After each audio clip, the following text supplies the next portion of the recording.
Hola, ¿cómo están? En esta clase vamos a explorar algunos de los conceptos generales de esta materia, que son sociedad, cultura y salud. Vamos a comenzar con el primero de ellos, que es la sociedad.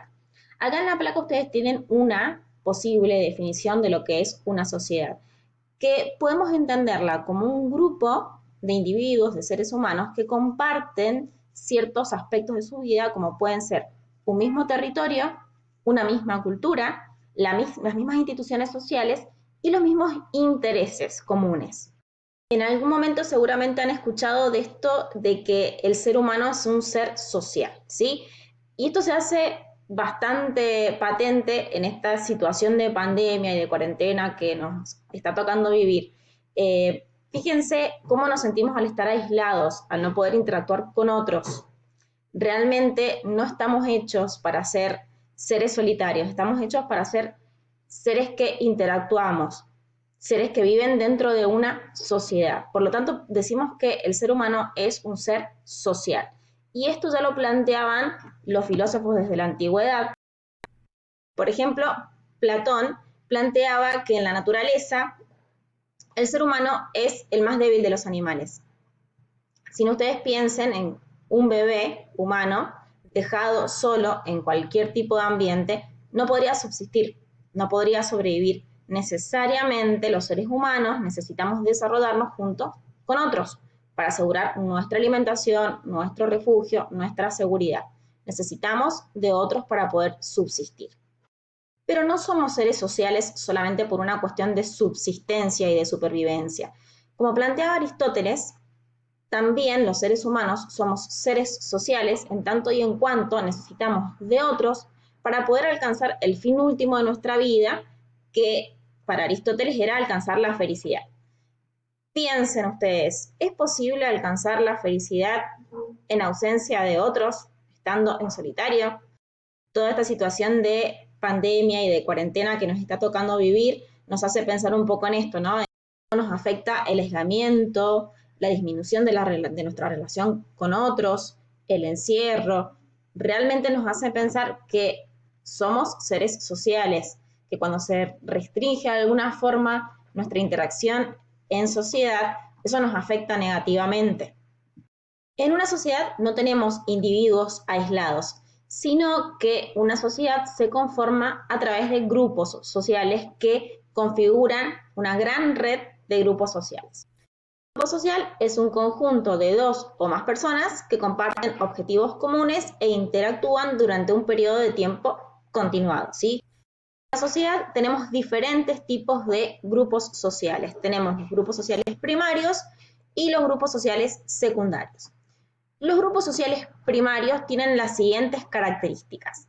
Están basados en relaciones de afectividad. Su número de integrantes es reducido. Las relaciones entre sus miembros son inmediatas y abiertas y tienen un fuerte sentimiento de pertenencia a ese grupo. Otra característica es que las relaciones entre los individuos que pertenecen a ese grupo no suelen estar reguladas por normas. Ejemplos de grupos sociales primarios serían la familia y el grupo de amigos. Repasemos estas características. En una familia o en un grupo de amigos, las relaciones entre los miembros están basadas en la afectividad, en el cariño, en el amor. Por lo tanto, son relaciones inmediatas, cercanas, abiertas. Y sentimos con este grupo primario un fuerte sentimiento de pertenencia, ¿sí? Nosotros sentimos pertenencia a nuestra familia, a nuestro grupo de amigos. Y las relaciones están poco reguladas por normas. Difícilmente en una familia o en un grupo de amigos haya un código, ¿sí? un conjunto de leyes escritas que configure cómo deben ser las relaciones entre esa familia. Si bien existen códigos dentro de una familia, códigos dentro de un grupo de amigos, esos códigos rara vez están escritos. Y luego también tenemos grupos sociales secundarios. ¿Cuáles serían las características de este tipo de grupos? Son más amplios e impersonales, se basan en la relación de interés común de sus miembros. Las relaciones entre los miembros del grupo suelen acá sí estar reguladas por normas y aquí la funcionalidad se superpone a la solidaridad y al afecto. ¿Cuáles serían ejemplos de grupos sociales secundarios? Asociaciones laborales y sindicales, partidos políticos, empresas, clubes deportivos, instituciones educativas. Ustedes, por ejemplo, el grupo de estudiantes serían un grupo secundario, que si estuviéramos en circunstancias normales, ustedes tendrían una interacción dentro de la institución.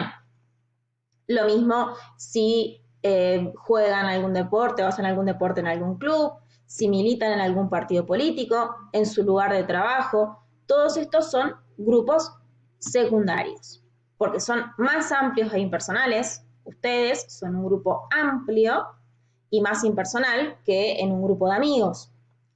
La relación entre ustedes está basada en un interés común, que es cursar esta materia o las demás materias para poder en algún momento recibirse, ¿sí? Las relaciones entre ustedes y entre los otros miembros de la institución sí están reguladas por normas, porque suelen existir ciertas normas de convivencia que sí están escritas y están determinadas. Y, siguiendo con el ejemplo de ustedes como grupo de estudiantes en una institución educativa, la funcionalidad se superpone a la solidaridad y al afecto. La funcionalidad en este caso es aprobar esta materia. Y esa funcionalidad siempre va a ser superior a la solidaridad entre ustedes y al afecto entre ustedes. Bien, ya establecimos que los seres humanos somos seres sociales, que solamente podemos subsistir dentro de la naturaleza en sociedad, que solamente podemos alcanzar nuestra felicidad en sociedad y que este desempeño en sociedad lo hacemos a través de diferentes grupos sociales que pueden ser primarios o secundarios. Pero la realidad es que los seres humanos no nacemos sabiendo vivir en sociedad, ¿sí? Necesitamos aprender a vivir en sociedad. Este proceso de aprendizaje a una vida en sociedad se llama socialización y es el proceso por el cual los individuos aprenden, interiorizan y asimilan las normas, las ideas y los hábitos de comportamiento de la cultura de su grupo social determinado.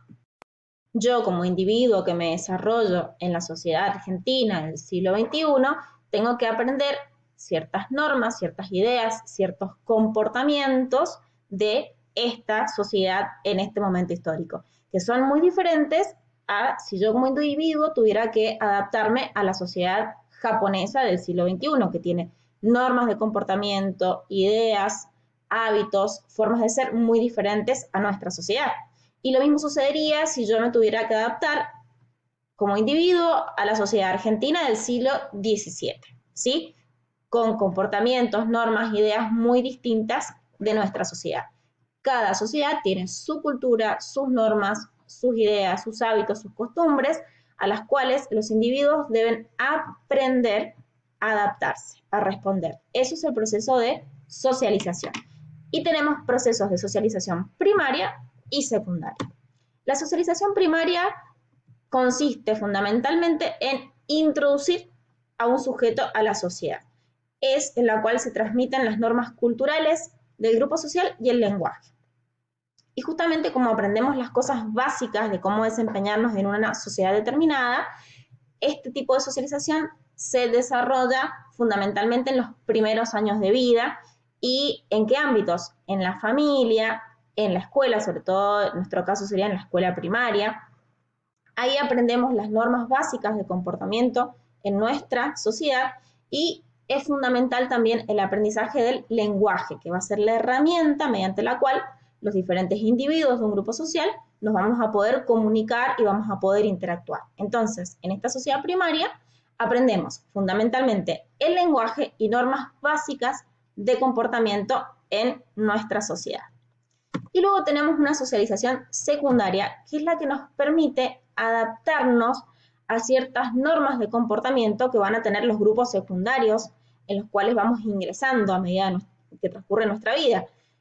Cuando un niño ingresa a la escuela, tiene que aprender normas de comportamiento, que no son las mismas que dentro de su familia. ¿Sí? Acá tiene que aprender a cumplir horarios, a cumplir con tareas, a adquirir responsabilidades, a interactuar con sus compañeros, a interactuar con sus maestras. ¿Sí? Son normas de comportamiento distintas a las que tenía en su grupo primario, que era la familia. Entonces tiene que aprender nuevas formas de socializar en esta socialización secundaria. Lo mismo nos va a pasar cuando nosotros entramos a un trabajo nuevo, tenemos que aprender ciertas normas de comportamiento, cuando vamos a hacer alguna actividad deportiva en un club, cuando vamos a la iglesia, cuando militamos en un partido político, etc. Todas estas instancias de socialización y de grupos secundarios me van a exigir un proceso de socialización secundaria. Yo tengo que aprender cuáles son las normas de ese nuevo grupo social. Otra característica de las sociedades humanas es la estratificación social, que aunque quisiéramos pensar que todos somos iguales y hay equidad y vivimos en un mundo perfecto, la realidad es que a lo largo de la historia y en la actualidad existe la estratificación, que es la división de los individuos en diferentes capas o estratos dentro de una sociedad y que responden a diferentes características como la capacidad económica, el prestigio que me da venir de cierta familia, tener poder, etc. Vamos a ver a continuación dos formas de estratificación social. Un ejemplo es el sistema de castas que subsiste en nuestros días en países como la India o Pakistán. Se caracteriza por la rigidez de ese sistema de estratificación. ¿Qué quiere decir? Que si yo nazco dentro de un determinado grupo social, dentro de determinada casta o dentro de determinado estamento, pues yo estoy determinada por toda mi vida a pertenecer a ese estamento o a esa casta, ¿sí?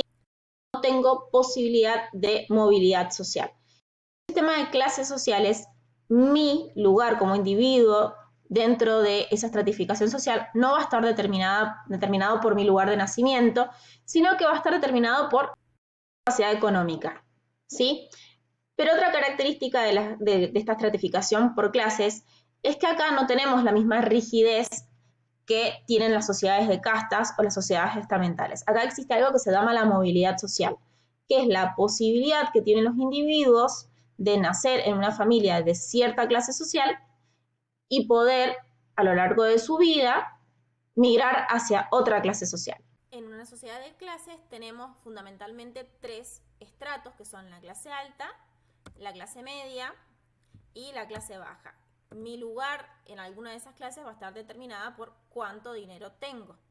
Y la diferencia entre esta sociedad de clases a una sociedad de castas es, como les decía recién, mi posibilidad como individuo de nacer en una familia de clase baja y poder llegar a ser en algún momento de mi vida de clase media o de clase alta, o al revés, nacer en una familia de clase alta y por diferentes circunstancias de la vida yo puedo estar en algún momento formando parte de la clase media o dentro de la clase baja, ¿sí? En este tipo de sociedades hay movilidad, cosa que no existe en las sociedades de castas o en las sociedades estamentales.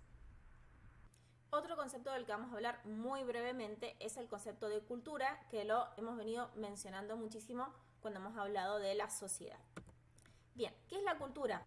No hay un concepto definido y único de la palabra cultura. Es un concepto que es bastante ambiguo y que puede tener muchísimas acepciones, definiciones, interpretaciones, pero en este contexto de nuestra materia vamos a entender como cultura todo aquello que ha sido creado, formado y transformado por el hombre, por el ser humano, en sus relaciones con la naturaleza, con las cosas y con los otros seres humanos.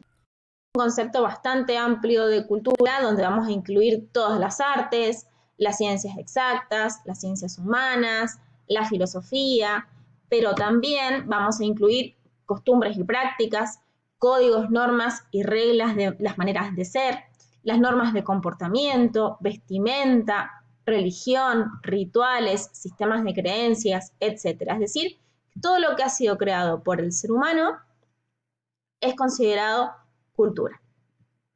Bien, espero que estos dos conceptos hayan quedado un poco más desarrollados y en el próximo video vamos a hablar sobre el concepto de salud.